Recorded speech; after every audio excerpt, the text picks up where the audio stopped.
พระเดชพระคุณพระพรหมโมลีกรรมการมหาเถรสมาคมเจ้าคณะภาค5เจ้าวาดวัดปากน้ำภาษีเจริญประธานสำนักงานกำกับดูแลพระธรรมทูตไปต่างประเทศเป็นประธานในพิธีเปิดโครงการอบรมพระธรรมทูตสายต่างประเทศรุ่นที่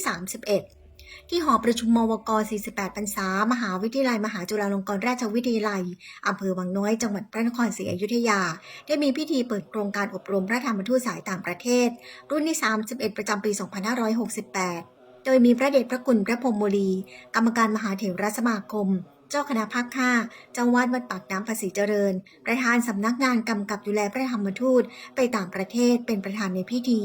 พร้อมกันนี้พระเดชพระคุณพระพรหมวชรธีราจารย์อธิการบดีมหาวิทยาลัยมหาจุฬาลงกรณราชวิทยาลัยพระสิทธิวัชรบัณฑิตรองอธิการบดีฝ่ายกิจการต่างประเทศประธานกรรมการดำเนินงานโครงการพระเถระรองประธานสำนักงานกำกับดูแลพระธรรมทูตไปต่างประเทศพระธรรมทูตสายต่างประเทศข้าราชการสำนักงานพระพุทธศาสนาแห่งชาติกรมการศาสนาผู้ร่วมอบรม124รูปภาคีเครือข่ายร่วมในพิธีทั้งนี้ในงานได้มีพิธีมอบประกาศเกียรติคุณแก่ผู้สนับสนุนโครงการโดยพระเดชพระคุณพระธรรมวชิรโมลีเจ้าวาดวัดยานนาวาได้ร่วมถวายปัจจัย 100,000 บาทให้แก่โครงการในครั้งนี้ด้วย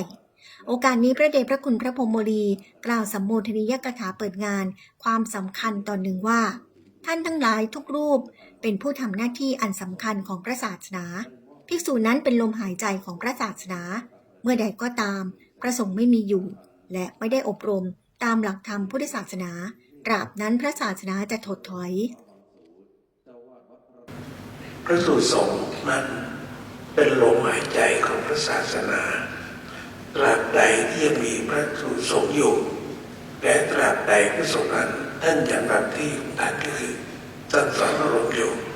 ตราบนั้นถือว่าพระศาสนายังมีลมหายใจเพราะยังมีพระสงฆ์อยู่แต่เมื่อใดก็ตามพระสงฆ์ไม่มีอยู่และเมื่อใดก็ตามพระสงฆ์ไม่ได้อบรมสั่งสอนตามหลักธรรมแห่งพระศาสนาอยู่ตราบนั้นก็จะบอกว่าการพระศาสนานั้นเป็นเรื่องที่เสื่อมถอยลงไปเพราะฉะนั้นการทำหน้าที่ของท่านทั้งหลายนั้นถือว่าเป็นการทำหน้าที่อย่างยิ่งใหญ่ในฐานะของตัวแทนของพระศาสนาท่านเป็นตัวแทนของพระศาสนาที่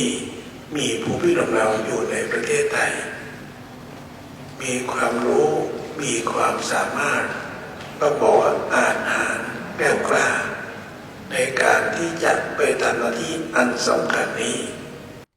ขณะที่พระเดชพระคุณพระพรหมวชรธีราจารย์กล่าวว่าในปีพุทธศักราช 2568 มหาวิทยาลัยมหาจุฬาลงกรณราชวิทยาลัยอนุมัติโครงการอบรมพระธรรมทูตสายต่างประเทศรุ่นที่31มีผู้สมัคร366รูปมีคุณสมบัติและมีสิทธิสอบคัดเลือก140รูปผ่านการสอบคัดเลือกจำนวน126รูปลงทะเบียนรายงานตัวรับการอบรมทั้งสิ้น